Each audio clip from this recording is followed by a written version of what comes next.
Hello, everyone, and welcome to our podcast, Clear as Mud, where we talk to artists from all walks of life to discuss their personal and professional journeys that led them to where they are today. I'm one of your hosts, Graham Waldrop, and riding shotgun this week is Lila Faria. Lila, welcome. Hey there. Hey. So, what are we doing here? What is this show? Why are we doing this? Who is Mudstack? We have a lot of questions in this inaugural episode to kind of cover before we get into our interview with our very talented developers. So I'm gonna let you explain that a little bit to our audience. Graham and I work at Mudstack, which is an asset management, collaboration, and review platform built by game designers for game designers. Here at Mudstack, we work with a ton of different digital artists who use our platform. This show explores their stories, how they started making games, what they struggled with, and more. Through this podcast, we hope to shine a spotlight on game developers and their passion for their work. Yeah, so if that sounds like a fun listening experience for you, we hope you stick around and listen to the rest of the episode. We're going to give you a little bio on our guests. They are Tomáš Jech and Clarissa Bernardo. They're a powerhouse husband and wife team who formed the independent company Tandemi. They are developing the upcoming title Begone Beast. Clarissa is the games engineer, while Tomáš is the art and project lead. Begone Beast is a cooperative top-down 3D action game that can be enjoyed by up to 4 players. The game requires players to work together to hack, slash, and scream through hordes of demons and ancient beasts through a spooky and fully procedurally generated world. We had the pleasure of meeting Tomáš and Clarissa at GDC in San Francisco in March, and when we were thinking of making the show, we knew we had to have them on, because the game was fun and they're awesome people. So Clarissa and Tomáš, their stories are interesting because they come from exceedingly different backgrounds.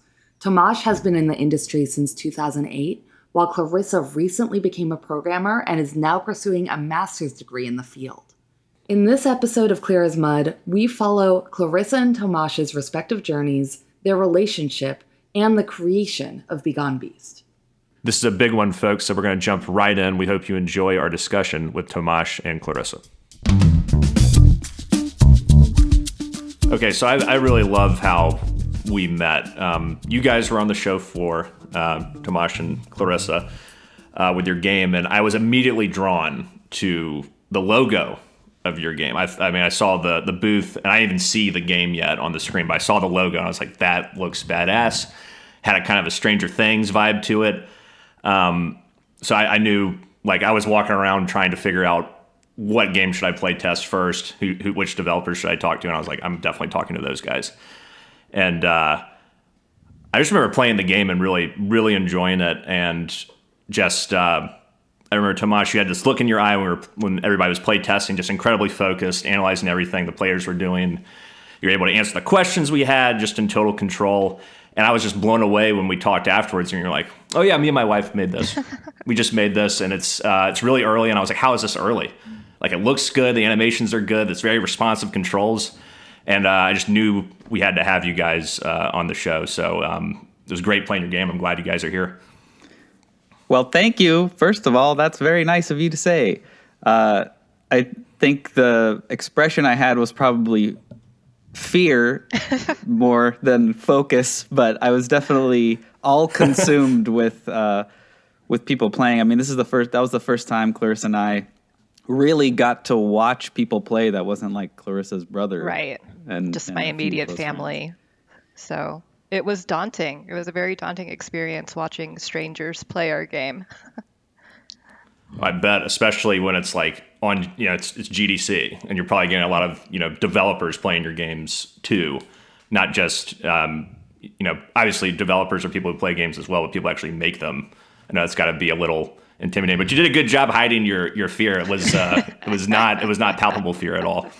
Well, good. I think, yeah, with developers playing, it's like both relief, because you can at least think like, oh, the developers will know that they'll be more forgiving of things because they've experienced what it's like to try and make a game. But also you value their opinion so much, so it's like more intimidating and scary in that sense, because it's like, oh, these are our peers, and some of these folks have made really great games, and you really want to impress them or want them to like the game. you say you want to get good feedback, but you also just want them to like it. Yeah, of course. Yeah, so let's sort of get in the DeLorean, the time machine here, and sort of go back before Begone Beast, and let's delve into y'all's past a little bit. So, Tomáš, you tell us a little bit about your background. Tell me about growing up. Okay, well, so growing up, where should I start? So I come from the Czech Republic. I was like 5 or so when my parents immigrated with me. This would have been like in 89 or something like that, 90. Grew up in Pittsburgh, Pennsylvania, and yeah, I was interested. I actually thought I invented animation when I was a kid.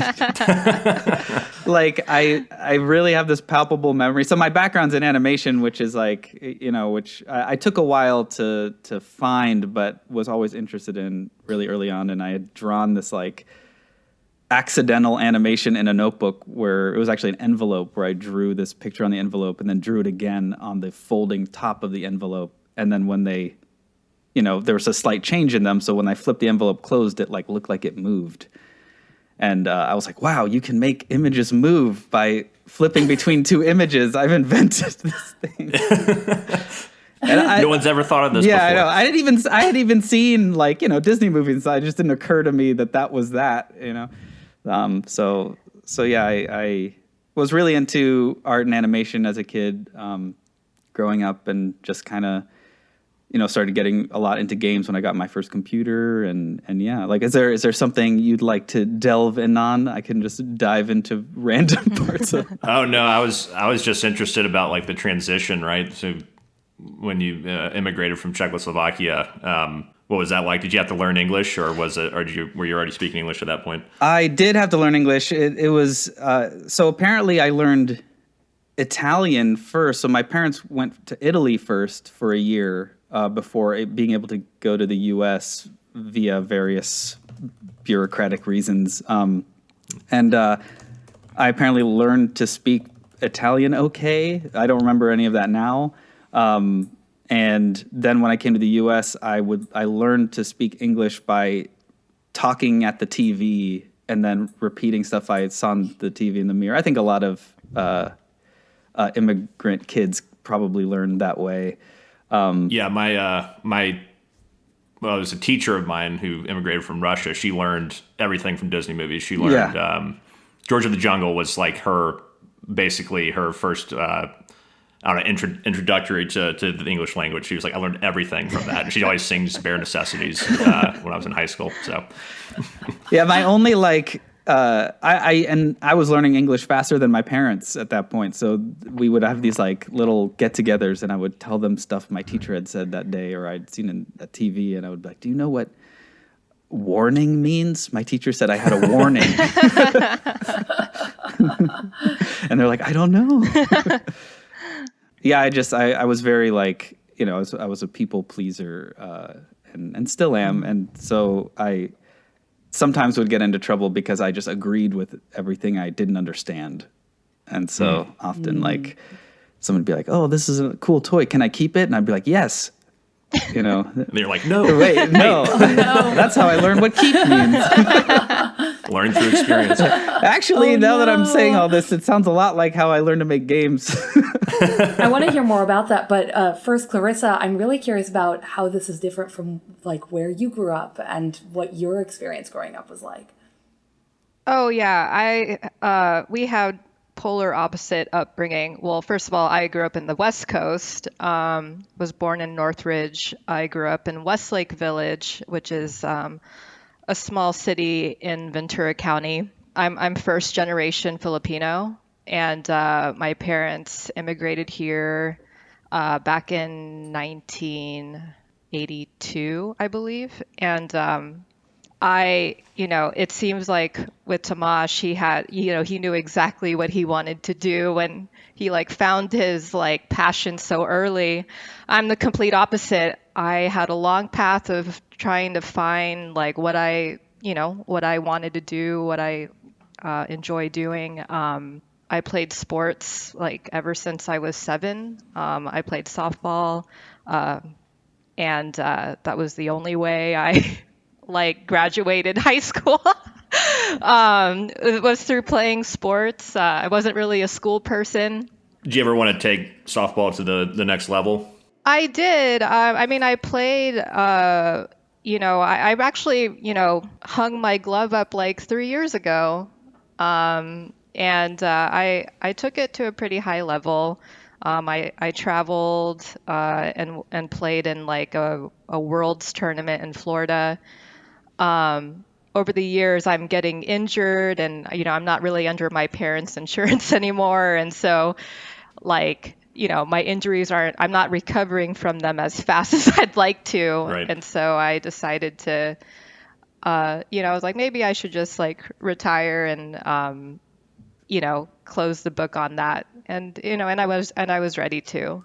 And I played baseball too for a while, probably 15, 16 years. So when I felt like the game passed me by, I was sad, but I was also like, yeah, I kind of want to do other things, but I totally relate. Exactly. Yeah. I love it. I still love watching it. I still get angry at the TV. Of course.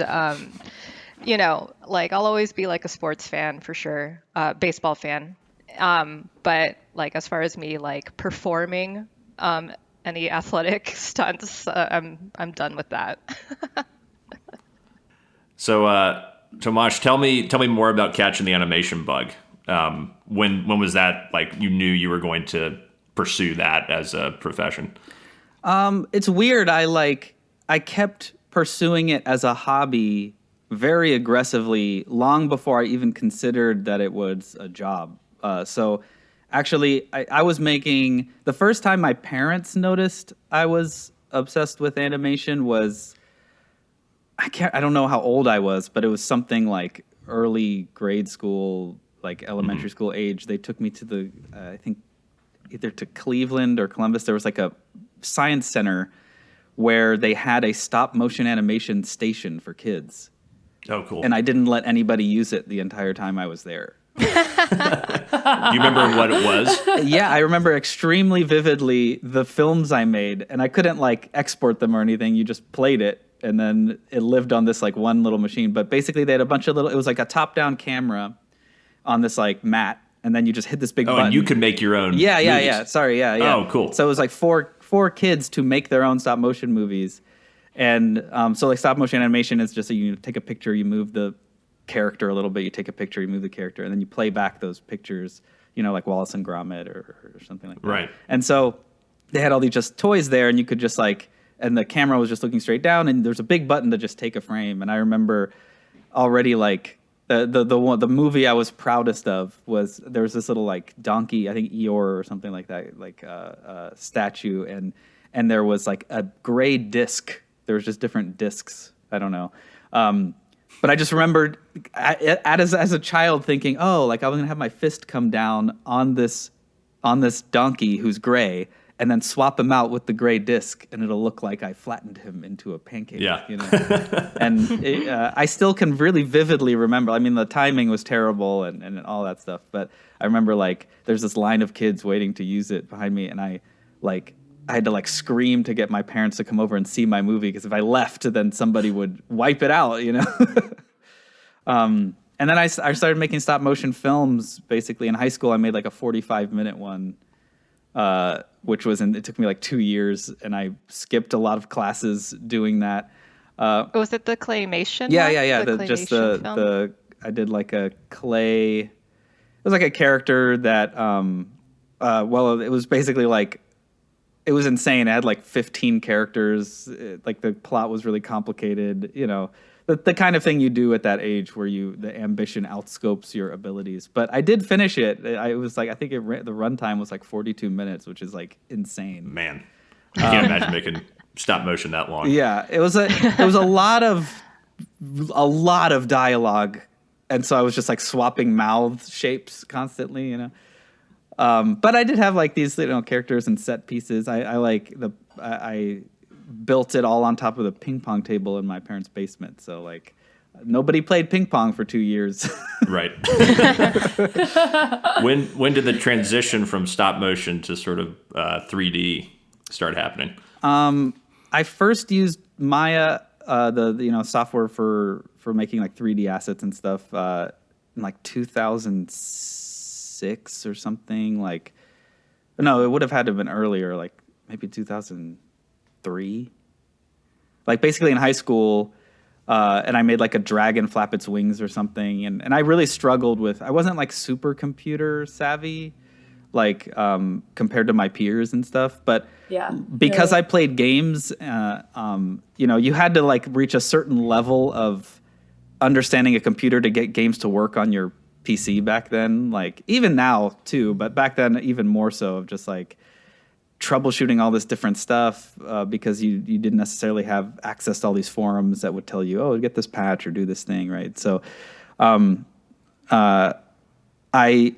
but even then I didn't really understand that, I could do this as a job, until I started looking for colleges, and they have animation programs in them. And then my parents were always like tentatively supportive. Like they're really great. They wanted me to pursue math and engineering.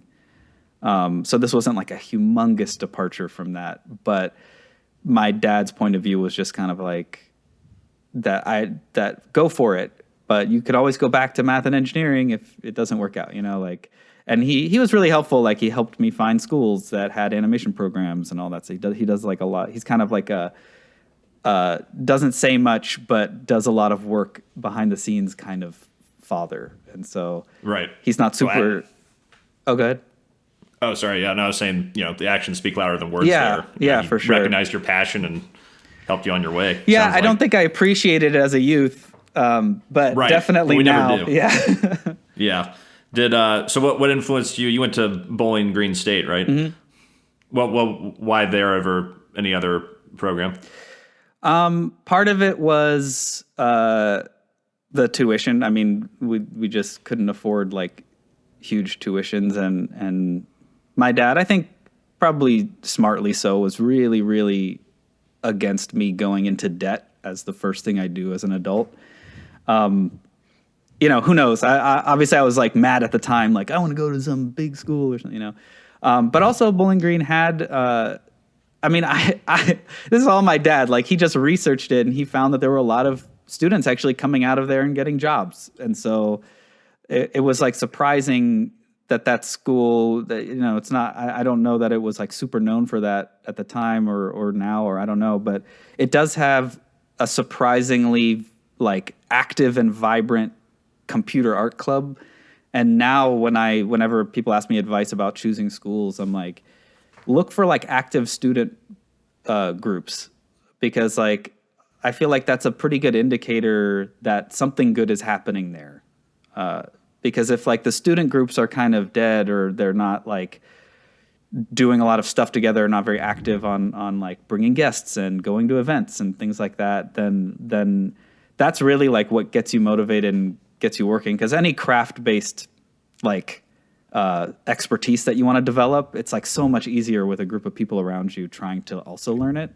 And teachers, like, again, teachers are fantastic, but they can't like do the work for you. And so they're not going to sit with you for 6 hours in the lab like your peers will, and just like go through every minuscule problem you have also, Right. So it sounds like that university was that much more of an academic university than a social university, it sounds like?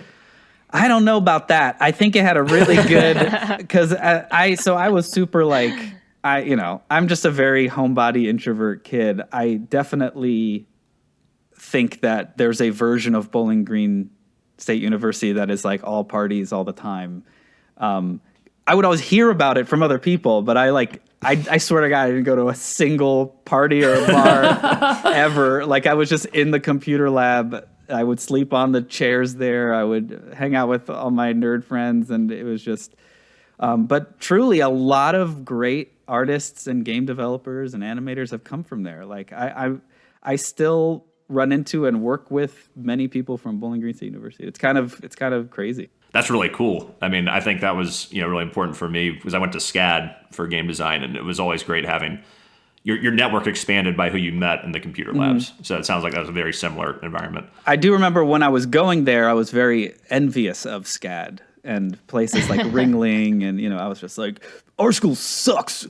I wish I was at SCAD. I wish I was at Arts Center, or whatever those other ones were. And like, what's funny is like when I started touring schools later in my career and doing talks, it's like literally every school I went to, the students were like, our school sucks. Oh no! Like everybody thinks. Well, you want to talk about going into debt? SCAD, that's like it's like your middle name when you're at SCAD. Yeah, there's a lot of definitely like, I don't know. When you're at school, that's your whole world, like that campus, and I think it's easy to criticize it there, and you don't have a lot of perspective about other places, and it seems like it's potentially better at all these other places, but it's kind of just like, I think you get what you put in a lot of cases, and I'm sure there's better and worse schools, but they all kind of require you to do most of the heavy lifting, I think. Yeah, especially if they give you the tools, then you take advantage of it. Yep. You go as far as you can. Yeah. Clarissa, was your experience similar? Were you like, I hate school? Like, what did that look like for you? So I went to Moore Park College, not really knowing what I wanted to do yet. That was more of a commuter school. And then, but I eventually ended up getting my bachelor's at Cal State Northridge and I got my bachelor's in marketing and finance. And yeah, I just like, at that time, I knew I liked working with people and I liked the marketing side of things. And so at the time, I thought I was making the best decision. How do you feel about it now? I'm glad I had the experience. Like after my marketing degree, I was in advertising for like 10 years. And so, like the experience was amazing. But, I just kind of, came to a point where I was like, I don't think this is like my thing. I don't think this is my purpose. And so I was kind of at a crossroads about 5 years ago. What did that overlap with career-wise when you were at that crossroads? Yeah, I felt insignificant. And I knew I just wanted to do something just different, but I just didn't know what. Like at a young age, like I was never exposed to like computers or programming or engineering of any type. Like at that time, I like only knew how to open applications and turn on and off a computer. Like I literally didn't know anything. Was your first exposure to programming when you were working with the engineers at Yahoo? Yes. So I remember like I was troubleshooting something like some kind of floodlight tag for a client. And I remember like wanting to speak with an engineer about it, but they were kind of spread too thin and they like didn't have time to deal with my issue. So I remember like opening up the page, which I didn't know what like language that was, but now I know it's Java and HTML. And so when I looked at it, I just remember being like so intimidated, so lost, so like helpless. Like I can't help this person. I can't help troubleshoot this problem. And I actually ended up losing that client because the issue was so pressing. And so I remember being very frustrated that day. Like that was like my first introduction to code, was being like very intimidated by it and wanted to run away from it. I remember you talking to me about like the frustration of just like, if you just understand, because I still feel this way, so it's fresh in my mind because I have not become a programmer.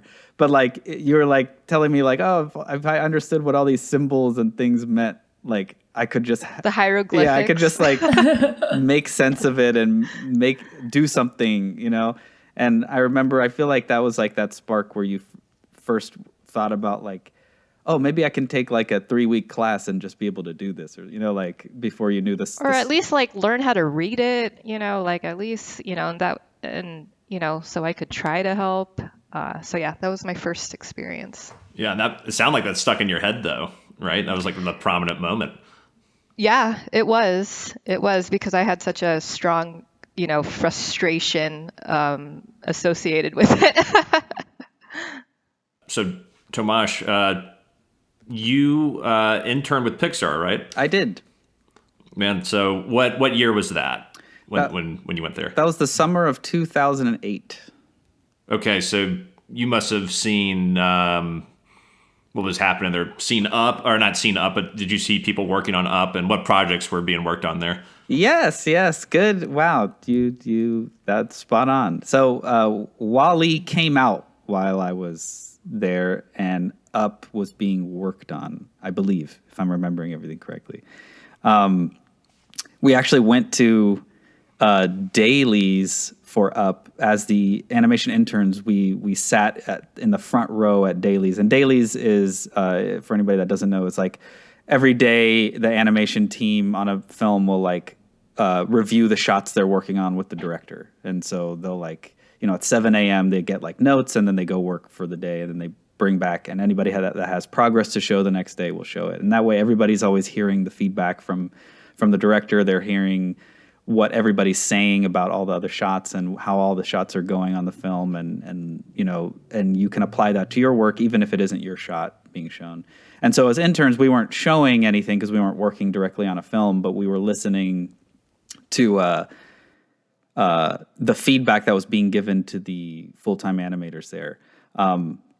Although I have to admit, it was very early in the morning, which I was not used to, and Pete Docter, who was directing Up, had an extremely soothing voice. Did he lull you to sleep a little bit? Yeah, a little bit. I was just because I'd always be doing something stupid, like working until 3 a.m., 4 a.m., going to bed for 2 hours and then coming back, which, that obviously was not mandated at all by Pixar. This was just me freaking out all the time. Right. But the experience was amazing. I think it was interesting because it set this tone for just the entertainment industry that has been hard to meet again, because in the sense of the amount of investment Pixar put into teaching was it just seemed oh wow, companies really care about education and teaching and growing their employees, and that obviously is not the case across the industry at all. And I don't even mean that necessarily as a knock. It's just it takes an incredible amount of time and money and effort to be able to spend time on learning when you're trying to ship a product, right? It sounded pretty personal then. Did you have were you assigned a mentor to sort of shadow, or how'd that work? Yeah, so I was assigned, in fact, 3 mentors. 2 were dedicated to just the interns in general, and I had one that was sort of just on a production that he would be just available to me to go down to and ask questions anytime I wanted to. So it was and we weren't even doing production work. We were just doing assignments just for us. And the reason for that, the downside is that I don't have any work in a Pixar film, but the upside was that if I had done production work during that internship, I would not have been able to show it to anybody for years. And so after the internship, I would not have a reel. And so they really wanted everybody to kind of leave the internship with a strong reel that would help, in case you wanted to get a job elsewhere or just, and it just made it easier too, because if you were messing up, or the stakes were a lot lower. So it was just purely for educational. It sounds like they were really watching out for you. They really were. And and I think the only downside of that experience was just, I went straight from Bowling Green to Pixar. And it was just super duper culture shock on so many levels. Professionally, I'm living on my own for the first time. I really had this whiplash of I don't even think I've worked an 8-hour day before. Oh, I can't wait to be an animator all the time. But it turns out when I was at school, I would do a lot of watching YouTube, and kind of my day would be this Swiss cheese of doing some work and then sleeping and then doing some work and then watching a movie, and and it's a structured day isn't quite like that, in production. And so that was really hard for me to stay focused. And I think like, the big lesson that the way this story ends is like, it doesn't sound great, obviously, but it was really important for me was, there was a certain amount of animation interns, and one by one, they were all selected to stay on at Pixar, and I was not. And so like, definitely like a very palpable moment of like, of just like, oh man, I think it's funny, like a lot of people talk about imposter syndrome. And I think like what has been hard for me is like the way conversations about imposter syndrome typically go is it's just this assumption that those self-criticisms are wrong. And so you're kind of like, oh yeah, if you feel like you don't belong, no, you're wrong, you do, And I was like, well, yeah, but when I was at Pixar, I really did not get picked. Like all the voices screaming in my head that you're not ready for this was like then validated by this selection. Was that like a crushing rejection and you sort of just stopped in your tracks, or was that like, okay, fine, I still want to animate, or were there any doubts, or take me through that? Yeah, I mean, it was extremely crushing. I think what I'm proud of in those moments where you are like facing like a very sort of kind of public embarrassment or failure, like in front of your peers, I think there's inadvertently a spotlight put on your reaction, and so like you kind of define yourself a little bit in that moment. And luckily I had the wherewithal to be extremely gracious. Like when they told me like, hey, we don't think you're ready for production, like they were extremely kind. And my reaction was like to hug them and thank them and be very like, it's just amazing that I even got to be here and thank you so much. And so like, I'm so happy because that's not how I felt, like I felt like extremely crushed, and I had the wherewithal to realize like, I shouldn't direct that at the people that have just been helping me succeed for, the last 3 months. So I'm proud of that. It definitely was hard. Like I came back and just went into like the job search grind, which I thought to myself was like, well, I've got Pixar on my resume. Like I'm just gonna land jobs. Boom, bam, but it wasn't that easy. Like it's still hard. I think a lot of landing a job is timing and luck and certainly the Pixar resume thing probably helped a lot and it got me to have conversations with folks. But I think it took me like, I was living back home with my parents for like 6 months or something of just sending out applications every day, before I got my first actual like job, which was a contract at Bungie. And so what was it like working at Bungie compared to Pixar? They're both big companies, but obviously working on very different projects. I was extremely surprised at Bungie because in my mind, as a gamer too, like in my mind, it was just as big as Pixar. Like, I don't mean like necessarily like culturally. I just mean like I just imagined it as a large institution, just like that. I think Halo had maybe one animator on it, like the first Halo. The first one, yeah. Yeah, when I came on, I worked on Halo Reach, and that had at the time when I joined, I think had 6 animators. And, the intern animation group was double that size at Pixar. It was just, I couldn't believe, like, I just kept thinking, like, when I remember, like, the first week there, I'm like, man, a bus could take out this animation team. Like, it's just like, this is what makes Halo, right? It's just like all the animations of Halo right here, and so I definitely, I think, found a love in games for just the much more intimate. It was much more intimate in terms of your contribution to the project. It was definitely like there were parts where I was like, you make an animation and they're like, all right, put it in the game. And I'm like, really? Nobody's going to like double check it?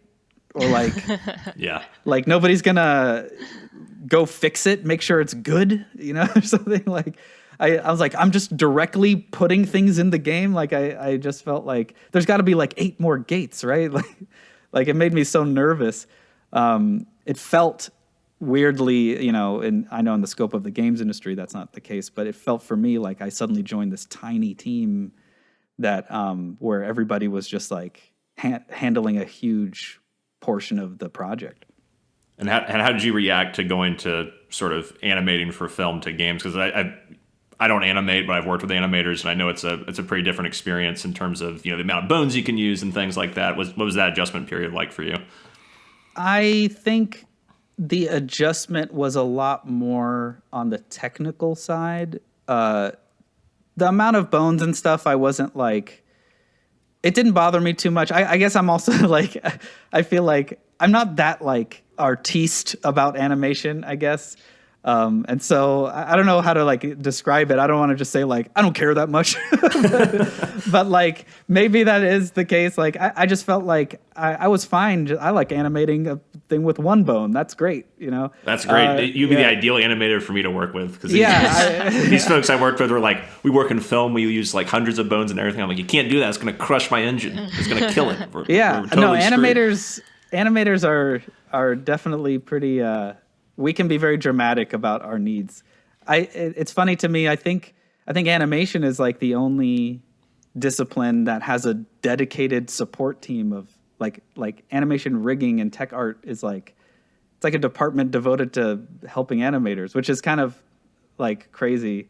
I think what was the adjustment, but also like what I ended up falling in love with was animation implementation involves a lot of like blending different animations together. And Bungie was actually like really doing that a lot at the time because their animations are very, their game is very like sandbox. Like Halo is a very systems driven sandbox game, which actually like isn't immediately evident from someone who might not play it a ton. It just looks kind of like a shooter, but it differentiates itself in that it's very sandbox. And so the animations need to be able to work across thousands of different situations, and like you need to be able to throw a grenade while crouching on the back of someone's jet, or something like that. So like every animation needs to like work with all these other cases. And I really got into like, so I can make like 5 different grenade throws that are all at different angles, and they'll blend together so that it looks like the character's looking over their right shoulder and tossing a grenade over their right shoulder when they're looking that way on the back of a car. Like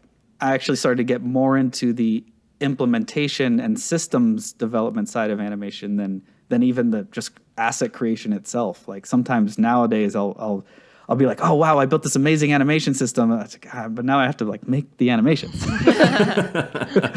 There's this arc that I'm hearing in your story of like starting out feeling like you're getting some support and then have to hold on to that, have to hold up to that, and then going into different worlds and realizing that there was, fewer people on your animations team, fewer people working on this thing than you were expecting. And this is a really interesting arc to see. And I'm curious on Clarissa's end, was your arc similar after college? Like, did you feel like you started out with a lot of support and then you sort of had to find your way? What was your story like? I think it's a little different. Like when I kind of graduated, it was around the time of like the housing market crashing. and so in terms of like job searching, it took me forever to find a job. Yeah, I think it took about a year. But even before that, I was taking any internship that I possibly could. Like I think I took like 3 internships. And so in terms of like support, like I feel like I had to, just like really, it was like a numbers game for me. I just like send out, over 50 or 60 resumes and just kind of seeing what bites. And, you just have to start somewhere. That's kind of how I started in the advertising career. Going from place to place to place. Yeah, exactly. So then when you did transition into coding, like once you finally felt like you were getting a hang of that, how was that experience different? I actually haven't really experienced like job searching yet because I've only been working at Tandemi as a programmer. And so I don't know, like one of like the biggest mysteries, I actually don't know like how I measure up to other engineers because I haven't actually worked with any yet. I have my colleagues in school, but engineering is computer science is such a big umbrella that we all do different things.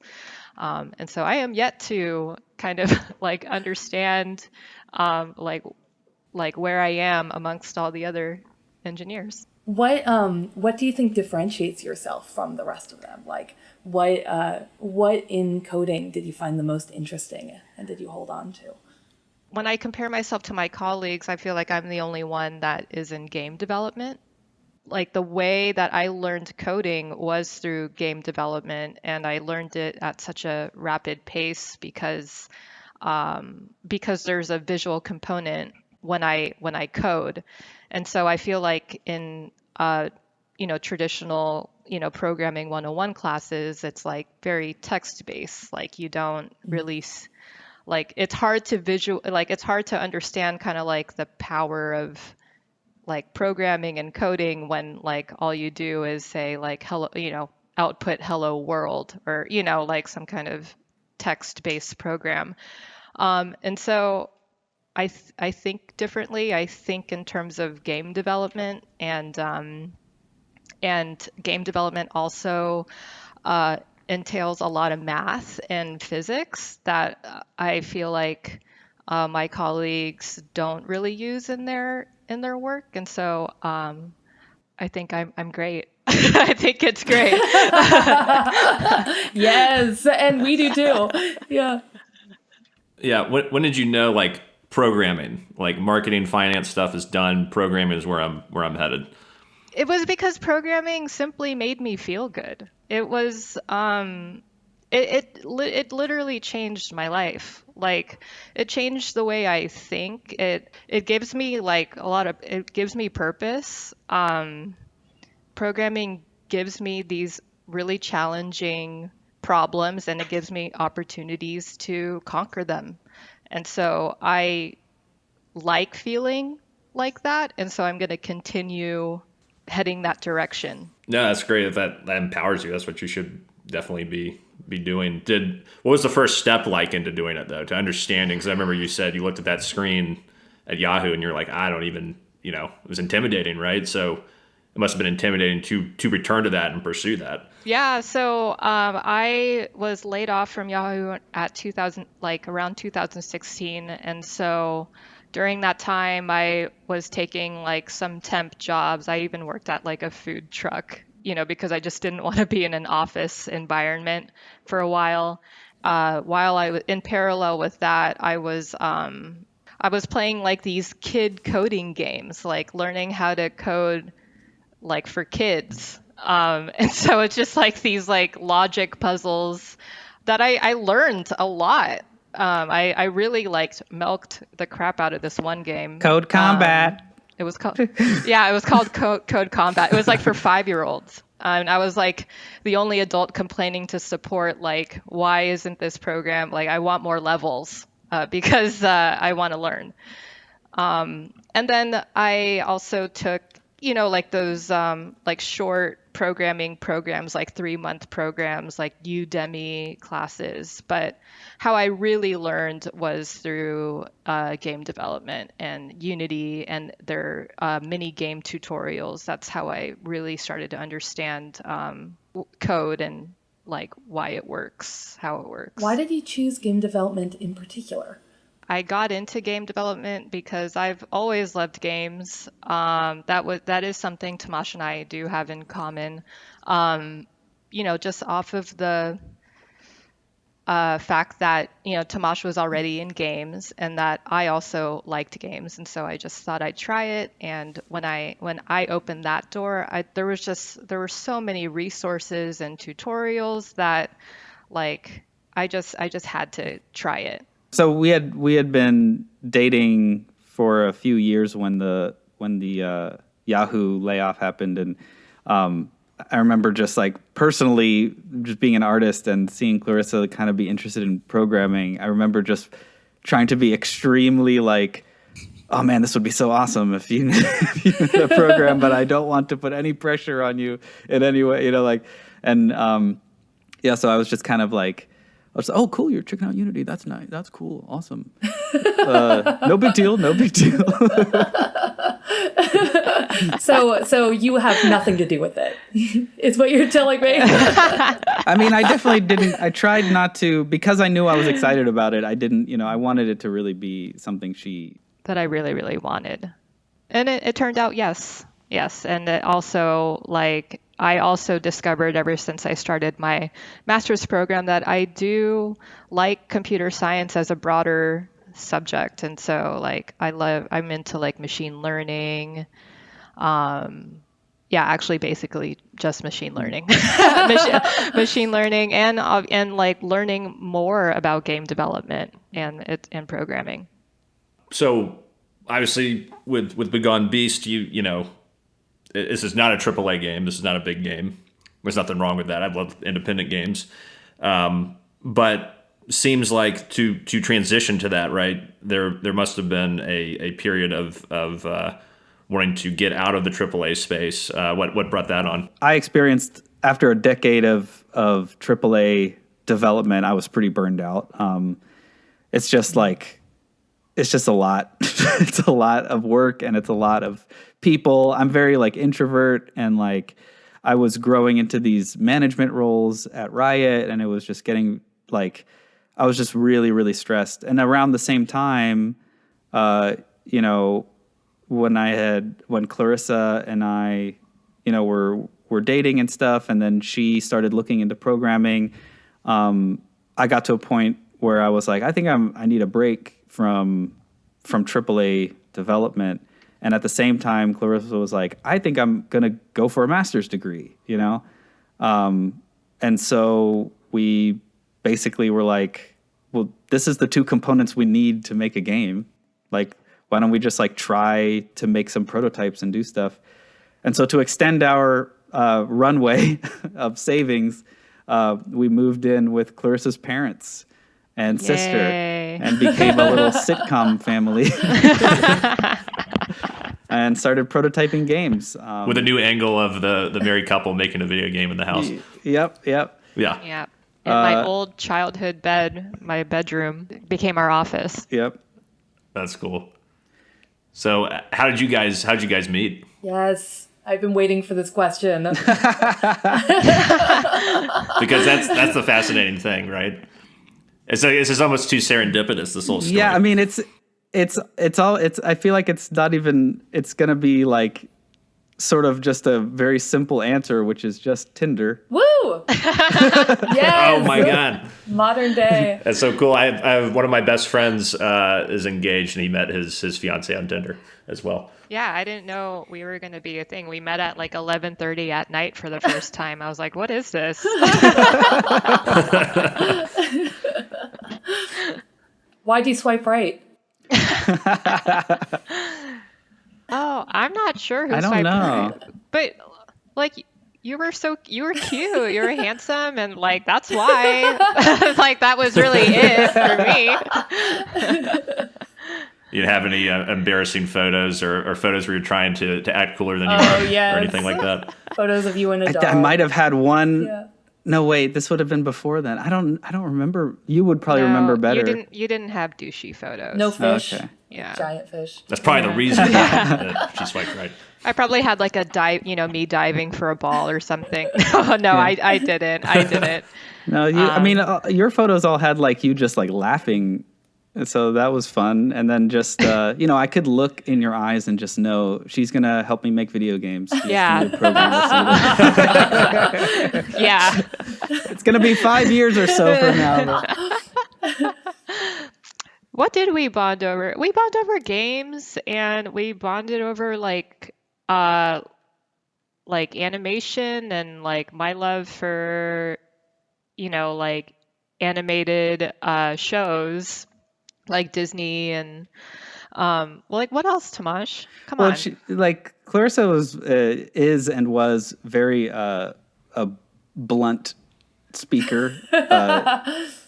Like I just remember, like you when you're dating, you engage in a lot of small talk with folks, and you know, it's like sometimes it's like, you know, I'm an introvert, so it's like, what do you talk about? And all this. I remember just like bringing up that I was an animator, and Clarissa asked me like a really striking question, which was, "Oh, I love animation. What character do you think you're most like, and what character do you want to be like?" You know. Because I've, you know, at that point I'd visited lots of schools. I had been asked things a lot by students, and like been asked things a lot by people that are interested. And I literally, like, one of the first times where I was just like, wow, I don't know an answer to this. And I was like, can I answer this on the next date? You know? Yeah, Give you me put some a lot time of to thought think. into it. Yeah, what was the answer? Oh, I remember. I came back with that I'm most like the prince or the emperor from Emperor's New Groove. Yes. Because I'm extremely vain and and just like need everything to be just so. But I wish I was like Robin Hood from the Disney's Robin Hood, you know, this like selfless, awesome hero. And Clarissa, I asked her the same thing. You can. Oh yeah, and I knew my answer like immediately, by the way. But you were so prepared. who I am, Yes. who I am, is Bowser, and who I aspire to be is Mulan. Why Bowser? Really, I'm more on the why Mulan. I think you're clearly Bowser. I just, you know, I especially like when I played sports, I just like have a lot of rage. Like, you know, I'm very vocal. Like when I strike out, I scream. You know, like You breathe in fire. yeah, when I lose, I scream. You know, like everything is. And so when I don't get what I want, I scream. So that's why I'm Bowser. You know, I at least back then I do before I think. And Clarissa's all spikes and claws. She's very, but you know, I think like, you know, to not to be too sappy, but obviously like I can't provide on this 2-person team like a reference point for Clarissa in terms of engineers, because I don't, you know, to me I'm just like, is it working? Great, you know, because I'm not an engineer myself. But you know, I've interviewed a lot of folks and I've worked with a lot of people, and I think like, and this is no like epiphany in terms of a lot of people will say this in the games industry, but Clarissa has one of the highest capacities for just like just a lot of grit. Like, and I think like, I don't know, I don't have as much grit as Clarissa does, and that's definitely a very Bowser aspect of her. And I guess Mulan too. That's one of her main qualities of just like, you just take a beating so much, like changing careers, going into an industry where, you know, not a lot of people are like you, going into like taking on math, taking on making a game. And like, I get to sit kind of comfortably in this like industry that I've been a part of for a long time. And like, you know, Clarissa's like went to GDC, not just first time showing off a game that she made, but first time entering the games industry in any kind of professional capacity. And saying out loud that I'm a programmer. I don't think I've ever said that out loud, you know, until that time. But thanks for the kind words, husband. That was nice. I'll get to have dinner today. Yeah. Graham, should we get into I think it's the final set of questions, isn't it? Yes, we want to get into Begone Beast. Let's do it. Yeah. So let's get into it. So it's just you two making the game, right? Yes. Correct. Yeah. When did you decide to make something together? It was more like, oh, it would be fun to make some prototypes, because I just wanted to make games. And I was really into indie games and stuff like that. And so, but I couldn't program. And for me, I was like, let's do something so I could learn more about programming. I think that's how I initially saw it, as a learning opportunity for me to be a better programmer. So how long did it take to create the first prototype? So that has two answers, kind of. It took like 4 years, and it also took 6 months. So we made prototypes basically since 2016. I mean, 2019 is when we went full time making prototypes. 2016, we were just like making fun prototypes in Unity, learning to work together, learning like, and Learning and also Unity. like, yeah, like I hadn't really had a ton of experience with Unity. And so, and also like Clarissa was like becoming a better programmer extremely fast because she was starting at 0. And so like the possible game we could make kept changing. Yeah. In my mind, like, well, first it should just be like kind Point of a and Where's click. Waldo? Yeah. Yeah. Just like click on a thing and it does a thing, and then like, I remember just thinking like, oh, Clarissa can make characters move around. This changes everything. And so like I scope crept the crap out of everything. But in 2019, when I decided to take a break from full-time work and started making prototypes with Clarissa, that was like the first version of what would become Begone Beast. Like we were thinking, in terms of, so Clarissa and I mean, you can tell them about the family event that inspired Begone Beast. Oh, yeah. So a huge inspiration for us is every year my family, and with Tomáš, since 2013, we go to Halloween Horror Nights, which is like an event at Universal Studios. And it's like all these scary, mazes where you have to like walk through them together. We do that every year. Oh. And we have so much fun, like being scared together. It's a great way to spend time with like my family, and that's such a huge inspiration for us, like the feeling of like going through something scary together, but knowing that you're gonna be alive in the end. Yeah. Right. Yeah. And it was a shared experience, right? So we had this like North Star that we both kind of knew and we had experienced together. And so it was like an easy kind of thing to be like, oh, let's make a game that makes you feel that way with your friends, right? I think the harder part of that is all the details that come with it. And so I think we made probably 5 prototypes. They bled together a lot more. It's not as clean as I'm describing it, but we made roughly like 4 or 5 prototypes before, like I was very like, like insular with it at first. I was having a hard time kind of like sharing it with people because I was just like scared and eventually like Clarissa kind of pushed me and I started sharing it more with friends and I got feedback that was very pivotal in last August or so. That was basically like, it was our most recent prototype and, a very, very good game designer friend of mine basically played it and was like, spoke highly of the, he spoke highly of the, like the ambiance and the vibe, but basically said there's not a game here. Ouch.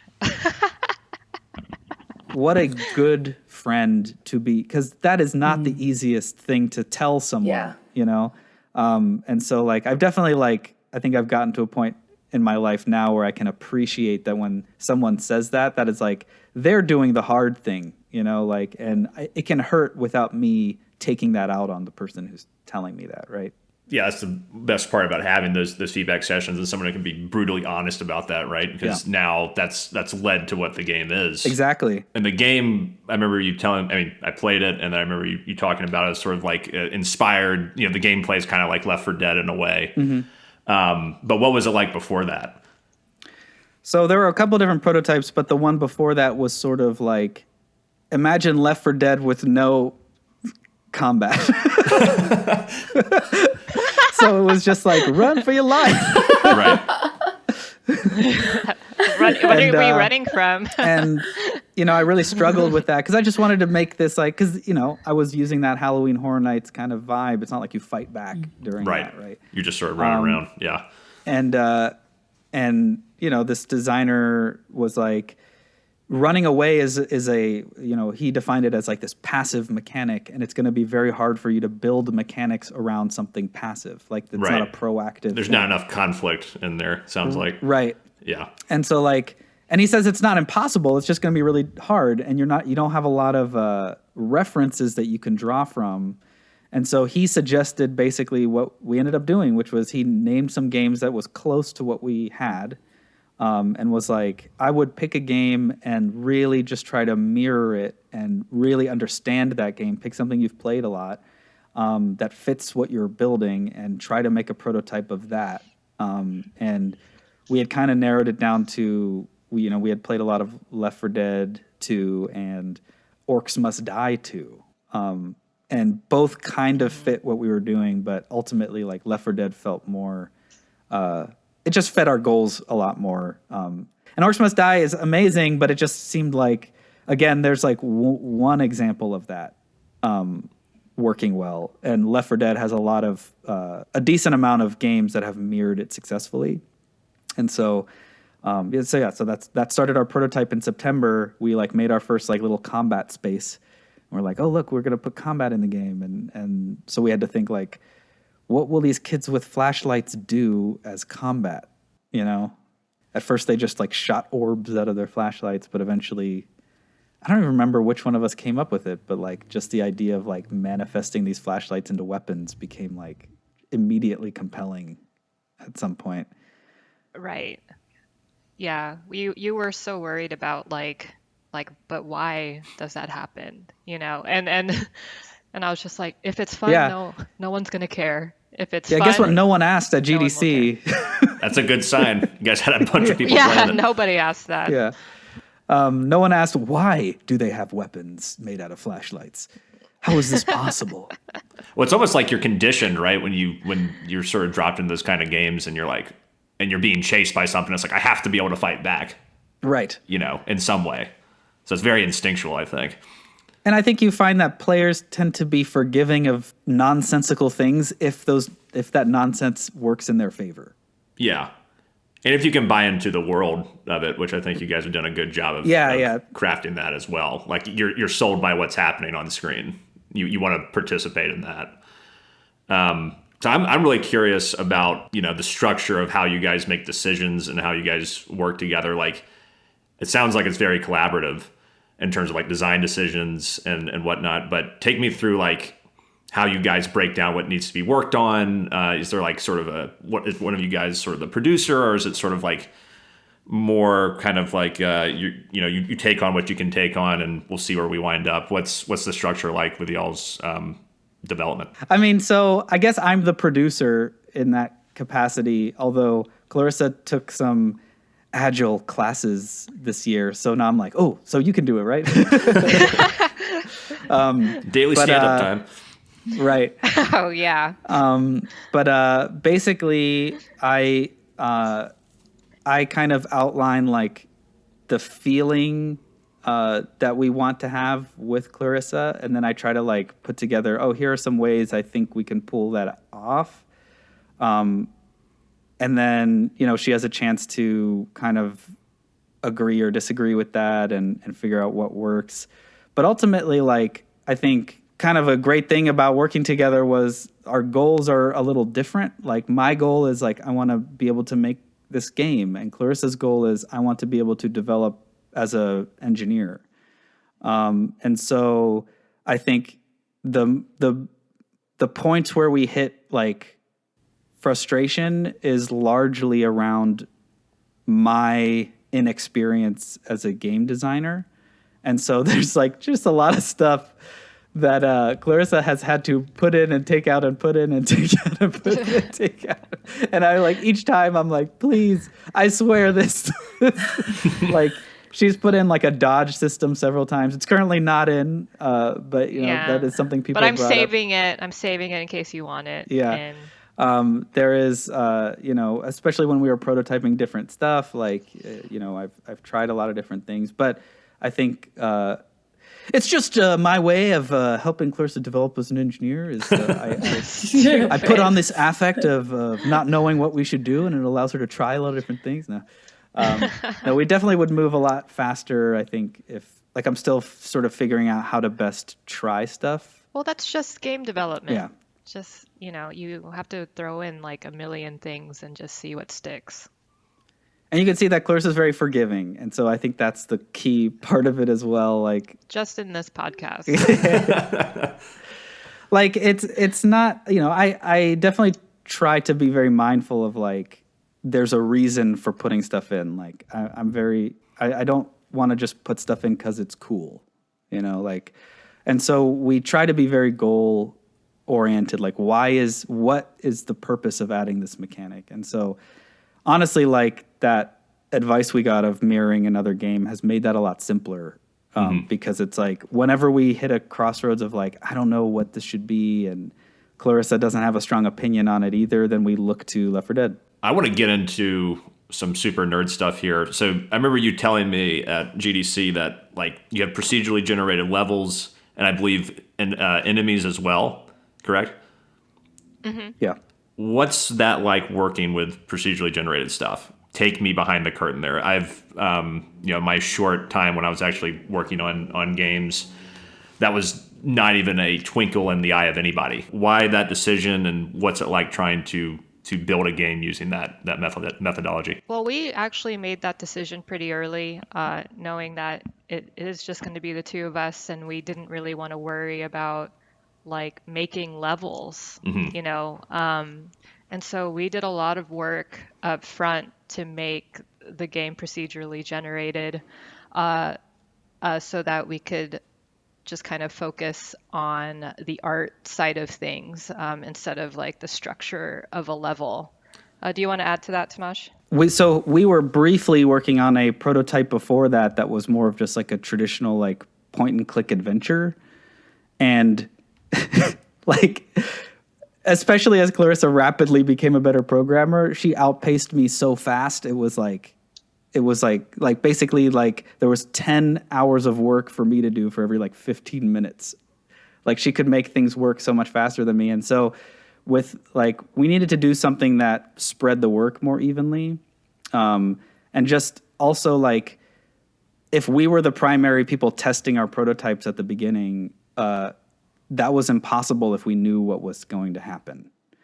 And so I think there was just a lot of things that pointed us down the procedural route, which was content creation woes, which is like, oh, we can like add to this soup rather than painstakingly knitting every inch of this level, and then also testing it. We actually I don't remember the exact moment, but I remember the first moments of working on a prototype where like we got scared, during our own playtest of the thing we made. And that was like, okay, this is working. The procedural stuff is doing what it's meant to, because we can experience this almost as a fresh player. Not 100% that way, but at least enough that we know we can assess things a little bit. And it's just fun. It's like a lot more fun for us to experience something. If we made a short linear game, that could be really fun to curate that, but it wouldn't be, I think, as fun for us to test it and play it and work on it. Like, Well, I think the thing that was really cool about it is it didn't feel procedurally generated. It felt like there was a rhythm when I was playing it, like especially at the end when you're running away.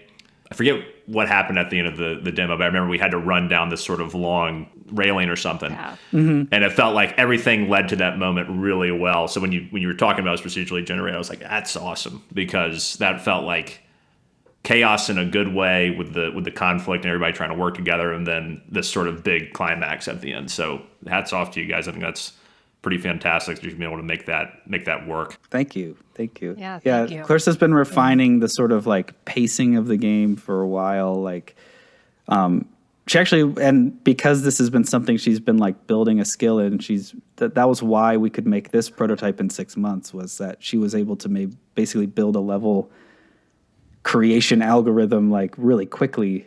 Because we had been kind of practicing doing it. That's awesome. And I can't wait to see what happens when you guys actually wrap it up, right? And everything's even more refined. Yeah. I can't wait either. We definitely have like the infrastructure like ready to go, and I can't wait to really test it, test the AI director and make it more robust than it is now, to make a more curated experience for our players. We take a lot from the games that are making Left 4 Dead likes now. And, Clarissa built this, I think she's, being a little bit humble, but there's like a golden path system that we actually read about from the Anacrusis, which is a game that's similar to Left 4 Dead, that I think is in like a preview early access type thing now. They'd made this awesome blog post about the the golden path in Left 4 Dead and how they entice people off of it and how they track progress on it. And so Clarissa built, based just looking at that blog post, she like built a system that basically can track the player's progress along the golden path. Monsters know whether the players are going on it or not. Yeah, I forgot I did that. And is it like the players' interactions will change, or with the enemies based off where they are on the golden path sort of deal? Yeah, well, it's built for monsters to react to something like that. Yeah, and monsters can be like deployed either like they know that they're attacking from like ahead of you or behind you or off the path or on the path, and basically like and sorry, the golden path is basically the shortest route to the end. Is right. This path going through this like larger level that has a lot of these like offshoots that are less effective to go down but might have, you know, gear or health or things like that. And so we have these like rudimentary systems in place that are tracking a lot of data about these the player's progress and whether they're struggling or not and whether they need to be attacked more or redirected and stuff like that. So what about like tendencies with like they're using a specific weapon or something too much? Would the enemies react to that? We're tracking that data, but a lot of the sort of monster AI is super rudimentary right now, but we hope to do a lot of things like that. And so a lot of it's going to have to be done through just a lot of playtesting and kind of figuring out which data results in the best experiences for people to have like that pacing feel like, oh, there's an awesome build and there's like moments to breathe and there's a climax and kind of looking at what Left 4 Dead likes do, but also like what makes sense and what works in our game. And yeah, it's like, we're really excited to kind of like get into the more deeper aspects of what to do with this like data that Clarissa's built a system around. Yeah, that's awesome. That's exciting in terms of the possibilities of what can be, because you got a rock solid foundation. So, thank you. That's going to be great. What's the release window like? So we're actually working with a consultant now to kind of get like a production schedule and milestone. I highly recommend that to any indie that can, is find mentors and consultants to kind of like boost you when you're at this stage, because it's been so incredibly helpful to talk to folks that have done this before. To kind of get a sense of like what our best practices and things like that. And so we're hoping to release roughly like a year from now, a sort of initial version that will be like kind of the base from which we want to build a lot of updates and things. But, you know, that's still being highly fluid and figured out. So we can't promise anything. Right. And it's going to be online too, as well as couch co-op. That's the intention, yes. Clarissa's man, that's great. Deep in learning the network side of things now. Yes, that's a whole other beast.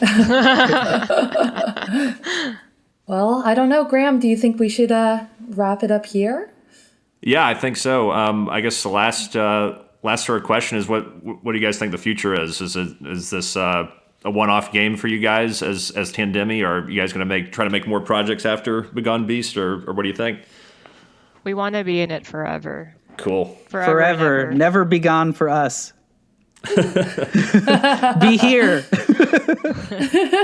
No, we want to do, I just love this format, and, you know, barring any, change of heart or something, I would love to just keep developing and mastering this genre for as long as I can stomach it. I think it would be, I definitely don't, I think that's like the aspirational fun side of it. I definitely basically would not look forward to starting from a blank page again.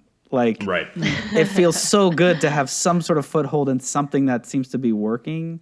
I just want to hang on to that for as long as I can, in terms of just, I think there's a lot in this space to evolve and define and figure out. So I think there's just so much meat here.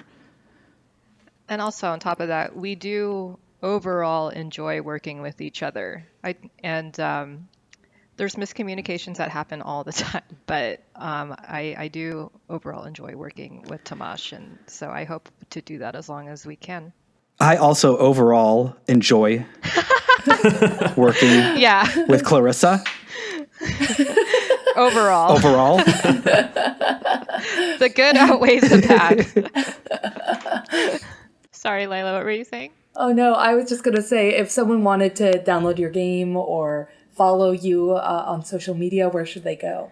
Right now, begonebeast.com has everything you need. If you'd like to join our mailing list, that's where we're going to start getting our playtests out to when we start doing that. So demos and early playtests, if you want to help us develop Begone Beast, that's the first place to go. That wraps us up. Thank you so much for spending so much time with us. This was so much fun learning about y'all's history and how that informed the game and the game's development. This was wonderful. And thank you both so much for your time. You appreciate it beyond belief. Thank you so much, Graham. Thanks so much, Lila. Yes, this was a pleasure. Thank you.